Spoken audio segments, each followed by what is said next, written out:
gereja awal. Saya ingin memberikan sedikit pandangan mengenai sakramen pembaptisan karena ramai kali masih tidak ingat lagi sakramen pembaptisan mereka. Ada 5 perkara yang terjadi waktu kamu menerima sakramen pembaptisan. 5 perkara. Walaupun kamu anak yang begitu kecil dan kamu tidak sadar, tetapi 5 perkara ini pasti terjadi. Nomor 1, melalui sakramen pembaptisan kamu dibebaskan dari segala zero, segala dosa. Apa itu original sin? Dosa asal dengan dosa pribadi. Segala dosa kamu diampuni, segala dosa. Disebabkan itu ada ramai orang di gereja Purba yang bilang, saya tunggu sampai mau mati baru terima sakramen. Baru panggil pas cepat. Berikan sakramen pembaptisan supaya semua dosa selama 75 tahun semuanya dihapuskan. Masalahnya begini, kamu tidak tahu saat mana kamu akan mati. Jadi bagaimana itu kalau panggil pastor, sebelum pastor datang di pintu rumah kamu, sorry, kamu mati dan semua dosa kamu tidak boleh diselamatkan, habis. Tetapi itu kuasa sakramen pembaptisan, segala dosa dihapuskan. Tapi kamu pikir untuk anak kecil tidak bermakna itu karena dia tidak berdosa. Tetapi untuk orang dewasa, segala yang dilakukan akan hapus pada saat yang sama. Pikirkan. Untuk orang dewasa itu suatu yang luar biasa. Kenapa? Dalam satu saat sakramen pembaptisan, hidup dia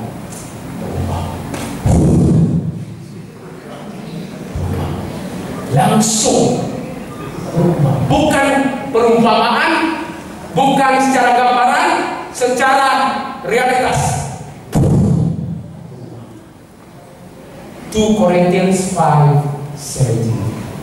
Anyone who is in Christ Jesus is a new creation. Kamu menjadi apa itu yang baru? Ciptaan yang baru. New creation. Nomor 2, kamu menerima, kamu menjadi ciptaan yang baru. New creation in Christ. Kamu dicipta kembali. Disebabkan itu, Nikodemus tanya kepada Yesus, bagaimana saya bisa masuk di dalam perut rahim ibu saya dan kembali dilahirkan? Yesus berkata kepada dia, apa yang dilahirkan oleh daging tetap jadi daging. Apa yang dilahirkan roh akan menjadi roh. Wow. Luar biasa.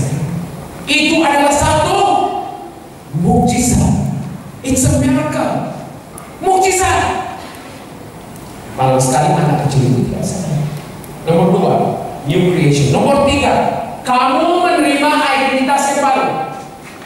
You receive a new identity. Kamu bukan lagi bankrupt, betul, bankrupt. Bangkrut. Kamu tidak lagi bangkrut. Kamu tidak lagi kanker. Hidup kamu menerima identitas baru. 3 identitas. 3 identity. Prophet, nabi, priest, imam, king, raja. Setiapnya menjadi prophet, priest, and king. Setiapnya prophet, priest, and king. Setiap yang dibaptis, lelaki atau perempuan masih jadi raja. Bukan kamu jadi ratu ya. Jangan keliru. Kenapa raja? Walaupun perempuan, kenapa raja?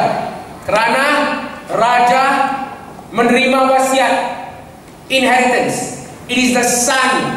Di dalam tradisi Ibrani, it is the son that receives the inheritance. So the son receives the kingship. Hanya anak yang menerima wasiat, jadi anak itu jadi raja. Jadi walaupun kamu perempuan, kamu masih menerima wasiat dan kamu jadi raja. Setiap yang dibaptis jadi raja. Nomor 2, jadi imam. Semua yang dibaptis jadi imam.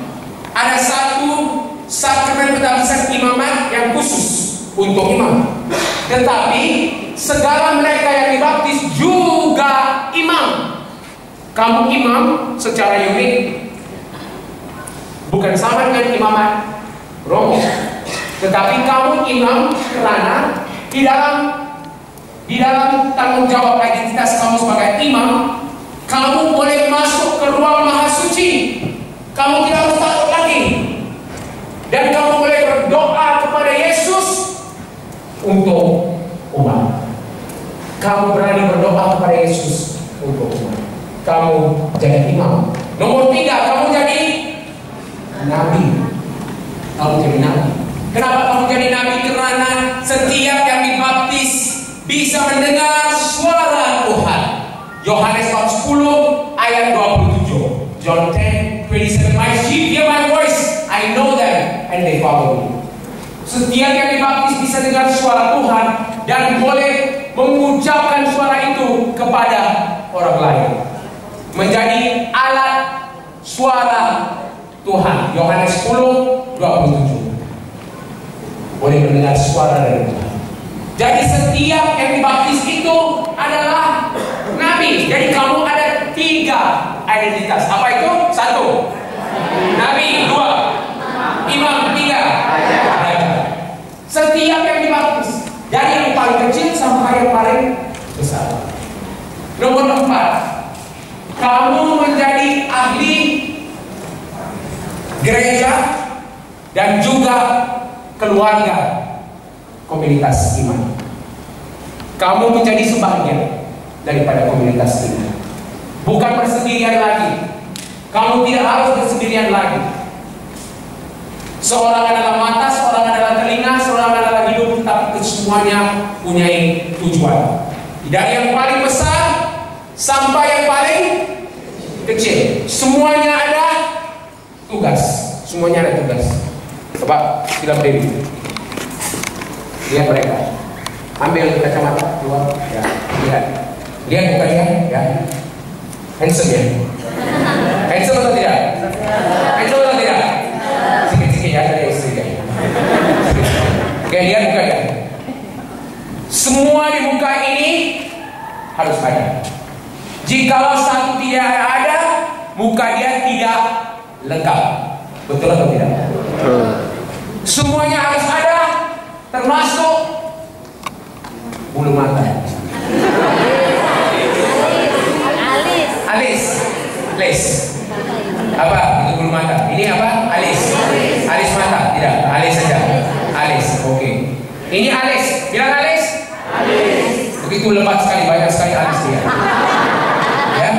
Katakan, saya ambil pisau cukur dan saya cukur. Ini satu saja. Ini satu saja. Pikir. Begini. Lihat. Lihat muka dia sekarang.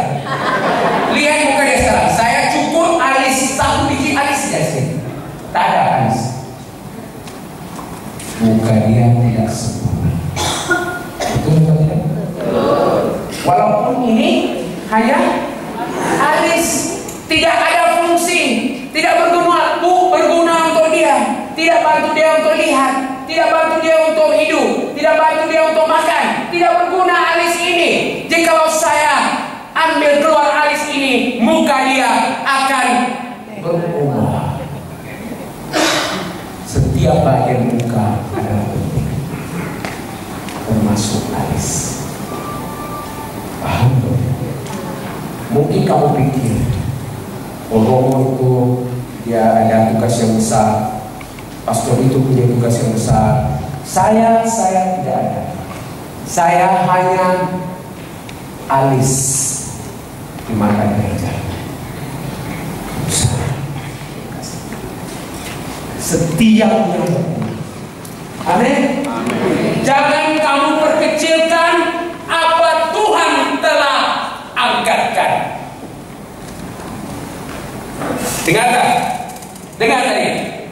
Jangan kamu perkecilkan apa yang Tuhan telah.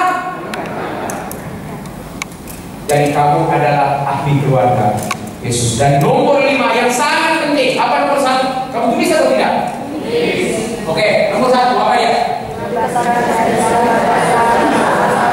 Bebaskan dari dosa. 2, 3, 4, dan 5. Dengar baik, 5. Kamu menerima misi yang sama seperti Yesus.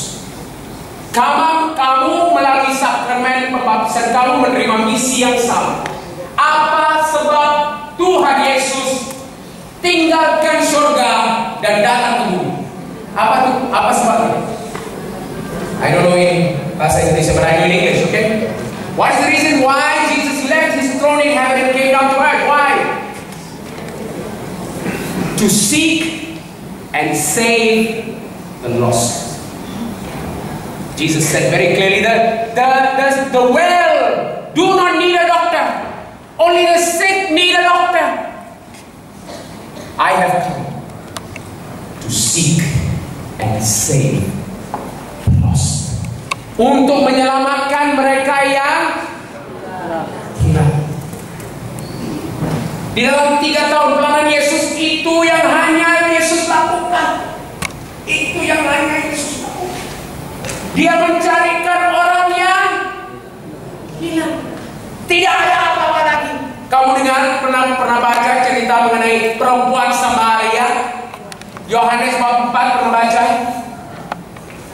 Tahukah kamu orang Samaria tidak bicara dengan orang Yahudi, dan orang Yahudi tidak akan melalui kawasan Samaria, tetapi mereka akan buat satu putaran yang besar untuk elakkan kawasan Samaria supaya tidak berjumpa dengan orang Samaria. Tetapi di dalam Yohanes bab 4 ada tulisan jelas, Yesus hendak ke Galilea dan dia sengaja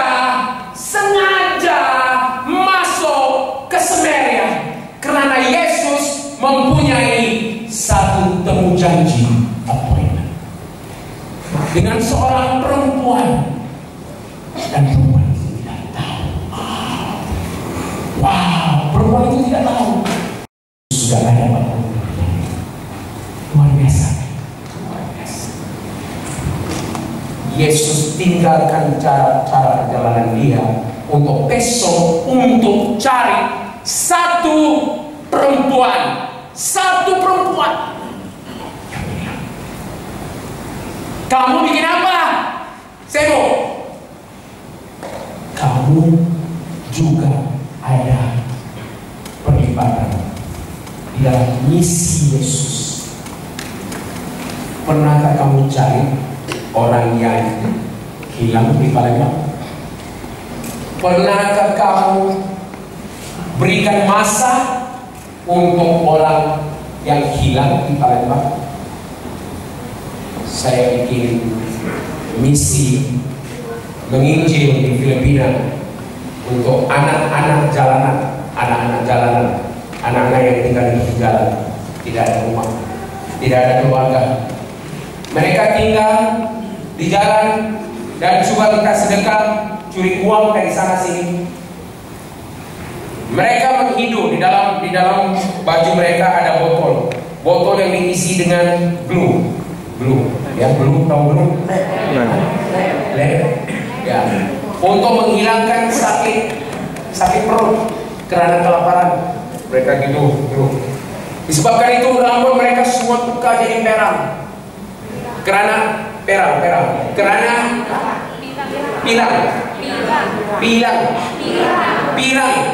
pirang. Rambut mereka semua tukar warna karena gresel di dalam kepala mereka semuanya. Karena mereka tidur. Karena apa mereka hidup dulu? Karena mereka. Saya bawa orang dari Malaysia yang hidup mereka begitu enak sekali. Buat pelayanan dengan anak-anak kecil ini. 7 hari itu saja. 7 hari untuk usahawan, businessman saya pergi ke Filipina, Manila. Dan di dalam masa 7 hari tidak ada doa, tidak ada khotbah, tidak ada doa, hanya main dengan anak jalanan. Dalam masa 7 hari, bukan hidup anak jalanan yang buka, hidup bisnis yang buka, hidup bisnis yang buka. Karena mata ada. Saudara-saudari, kamu punya misi. Kamu mempunyai misi.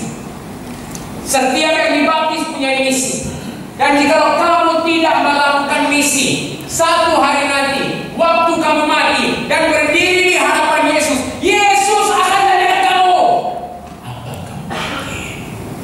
Oh Yesus, sorry Yesus, saya tidak ada waktu Yesus, saya suruh sibuk Yesus. Saya carikan uang Yesus, saya tidak ada masa Yesus. Sorry Yesus.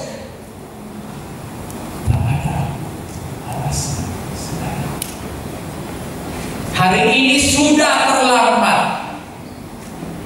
Tapi hari ini yang masih kamu ada.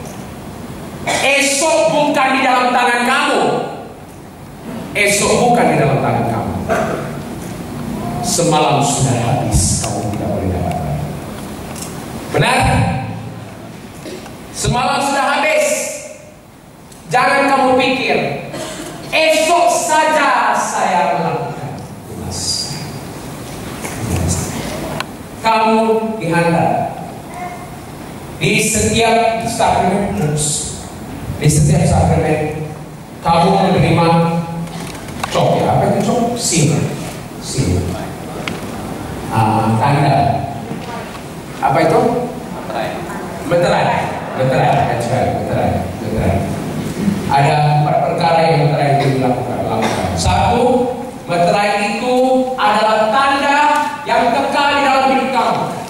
Kamu tukar jadi Hindu, Muslim, Buddhis, tidak kira. Meterai itu tidak boleh dihapuskan.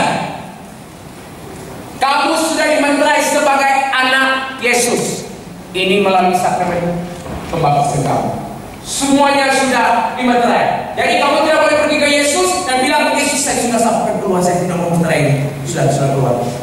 Tidak boleh kan? Sorry ya. Sorry.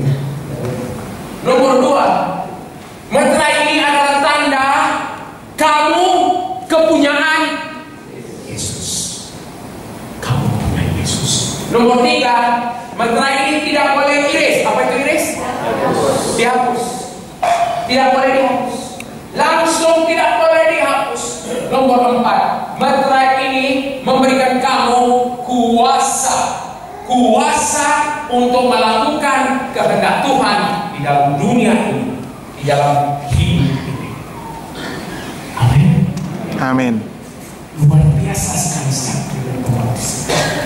Tapi sayang sekali 90% Katolik tidak sadar.